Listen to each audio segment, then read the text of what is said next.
अस्सलामुअलैकुम वरहमतुल्लाहि वबरकातुहू। मेरा नाम हाफिज़ आबिद हुसैन सिद्दीकी है। आप हमारे यूट्यूब चैनल रूहुल मर्ज़ को देख रहे हैं। आपसे गुजारिश है कि हमारे चैनल को सब्सक्राइब ज़रूर कीजिएगा, बेल आइकन को दबाइएगा और ज़्यादा से ज़्यादा शेयर कीजिएगा। बहुत सारी ऐसी वीडियोज़ हमारे चैनल पर अपलोड है जो आपकी ज़िंदगी से जुड़ी हुई है और हो सकता है कहीं ना कहीं आपके काम आ जाए। अगर आप देखेंगे समझेंगे तो हो सकता है आपको ज़रूरत पड़ जाए हमारी। ये जो आप नंबर देख रहे हैं वीडियो में, ये हमारा व्हाट्सएप नंबर है। इस पर कॉल भी कर सकते हैं, मैसेज भी कर सकते हैं। व्हाट्सएप के ज़रिए भी आप हम तक पहुंच सकते हैं।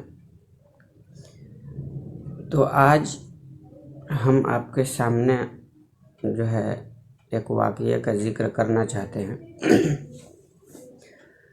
ये सुन करके आपको हंसी भी आएगी, अफसोस भी होगा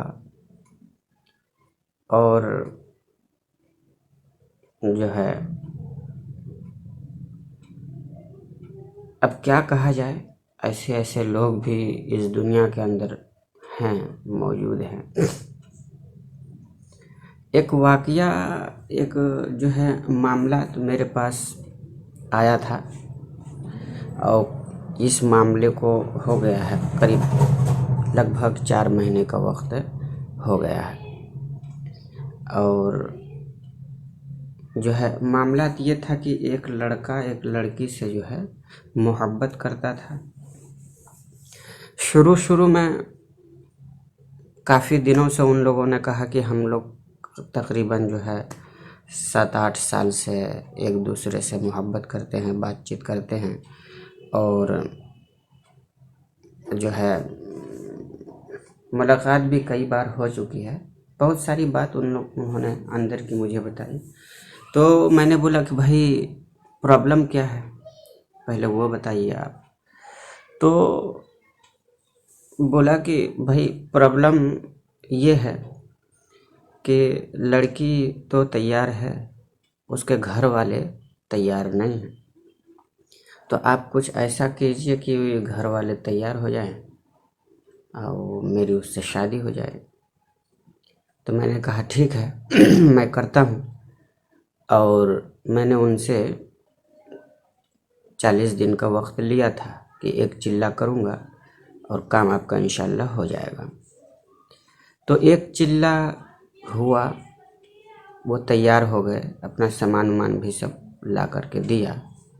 बीच में कई बार मुलाकात भी की, पूछा भी कैसा क्या चल रहा है, नहीं चल रहा। कई बार ये भी कहा कि भाई मुझे रिस्पांस नहीं समझ में आ रहा, कोई तैयार नहीं हो रहा। मैंने उनको हमेशा तसल्ली दिया कि भाई इत्मीनान रखो, इंशाल्लाह काम होगा और जद्दोजहद करते रहे। 41 दिन बीत गया, कुछ समझ में नहीं आया, मुझे भी नहीं आया। हकीकत तो यह है कि मुझे भी नहीं आया, लेकिन मैंने हार नहीं मानी। अब मैं उसके ऊपर जो है अमल करता रहा। एक चिल्ला के बाद जब दूसरा चिल्ला स्टार्ट हुआ तो मुझे लगा कि अब ये काम जो है अंजाम तक पहुंचेगा। दूसरा चिल्ला जब स्टार्ट किए हम, तो तकरीबन जो है 14वें या 15वें दिन जो है वो फ़ोन किया। हालांकि पहले फ़ोन करता था, मायूस हो जाता था, समझ में नहीं आ रहा है हज़रत क्या बात हो रही है, क्या नहीं क्या होगा, नहीं होगा, क्या होगा। तो वो फ़ोन किया, बोला ऐसा है कि उस लड़की के घर वालों ने हमें बुलाया है, क्या करूं। मैंने बोला भाई बुलाया है तो अच्छी बात है, जाओ मुलाकात करो, देखो क्या कहते हैं, कोई लफड़ा तो नहीं होगा। हम कहे नहीं इंशाल्लाह कोई लफड़ा तो नहीं होना चाहिए। तो ठीक है, गया वो। इधर मैं काम उसका कर ही रहा था। बातचीत सारी चीज़ हुई, होने के बाद उन लोगों ने कहा कि ठीक है हम शादी कर लेंगे और तुम अपने घर वालों को लेकर के आओ। बीच में कई बार उन लोगों ने, उसके बाद जो है सिलसिला जब शुरू हुआ, बहरहाल कहने का मतलब ये है कि बातचीत जो है वो पटरी पर आ चुकी थी और लगभग तय हो गया। और उसके बाद जो है फिर उसके घर वाले जो है बोला है ये गया, मुझसे राय मशवरा लेता रहा, बीच में मैं उसका काम भी करता रहा, डबल चिल्ला हो गया, डबल चिल्ला हो गया। फिर उसके लड़की के घर वाले जो है वो तैयार हो गए, तैयार हो गए, बातचीत सारा चीज़, लेन देन, हर एक चीज़, दहेज वहेज का सारा चीज़ का एकदम ओके हो गया, सब डेट भी रखा गया। तारीख 29 अक्टूबर की जो है, ये अभी अक्टूबर जो बीता है 2 दिन पहले, तो 29 अक्टूबर की तारीख फिक्स हो गई शादी के लिए। अब क्या होता है, मैंने तो बहरहाल वो पहले ही काम बंद कर दिया था। जब तारीख वारीख फिक्स हो गई, सब सारा चीज़ हो गया, बहुत वो जो है शुक्र अदा किया, आया भी 2-3 बार महीना, मिठाई भी लेकर के आया, कुछ जो है हदिया नजराने के तौर पर भी कुछ हमें दिया। तो मैंने कहा ठीक है भाई, हो गई, बहुत अच्छी बात है, बड़ा मेहनत मैंने तुम्हारे लिए किया भी है, मुझे उम्मीद भी थी कि शादी जो है होगी। अब हुआ क्या बीच में, अब अफसोस वाली बात ये है कि ये लोग जो है 29 अक्टूबर को शादी होने वाली थी और ये लोग 23 तारीख को लड़की और लड़का दोनों घर से फरार हो गए। अब अफसोस वाली बात यही है कि साला इतना दिन से काम करके करवा करके, हमारा मेहनत करके, और सब लोग जब राज़ी खुशी हो गए, तैयार हो गए, जब नहीं राज़ी खुशी थे, जब शादी के लिए तैयार नहीं थे, उस वक्त तुम दोनों को भाग जाना चाहिए घर से, तो उस वक्त किया नहीं।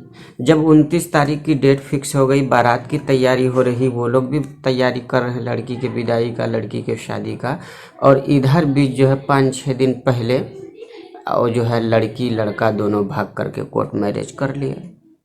अब इस बात पर आप हंसेंगे कि रोएंगे, अफसोस जाहिर करेंगे कि खुशी जाहिर करेंगे, क्या? तो ये कहने का मतलब ये है कि ये 5 दिन 6 दिन, इतने दिन से आपने इंतज़ार किया, और जब सारा चीज़ फिक्स हो गया, सब रिश्तेदारी में कार्ड वार्ड बंट गए, सबको पता चल गया कि 29 तारीख को शादी है, बारात आएगी, और बीच में आपने 22 तारीख 23 तारीख को ये कांड कर दिया। जब मुझे मालूम पड़ा कि ऐसी ऐसी बात हो गई, मुझे लड़का फ़ोन किया कि हज़रत आपको निकाह पढ़ाना है। मुझे कहाँ निकाह पढ़ाना भाई? तो फला जगह हम लोग हैं। तो हम चौंके, क्या बात है भाई?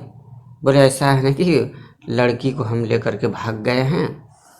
अब मैं माथा पकड़ कर के बैठ गया कि क्या कर दिया तुमने? अरे अभी एक हफ्ते बाद ही ना शादी थी भाई, बारात लेकर के जाता है करता है। अरे हज़रत बर्दाश्त नहीं हुआ, मैं झेल नहीं पा रहा था, इसलिए लेकर के भाग गया। तो आप बताइए, ऐसे ऐसे लोग भी इस धरती पर और दुनिया में हैं कि एकदम समझ से जो है वो परे है। बहरहाल मामला तो उनका सेटलमेंट हो गया, लेकिन ये जो ऐसा किया, ये बहुत अफसोसजनक है, बहुत जो है हंसी वाली बात है, अफसोस वाली बात है। कभी गुस्सा भी आता है, कभी जो है हंसी भी आती है। तो मैं आप लोगों की राय जानना चाहता हूँ कि उसने ऐसा करके ठीक किया या गलत किया? कमेंट सेक्शन में ज़रूर बताइएगा, कमेंट कीजिएगा कि कैसे उन लोगों ने ये राय और ये कदम उठा करके सही किया या गलत किया। इस वीडियो को ज़्यादा से ज़्यादा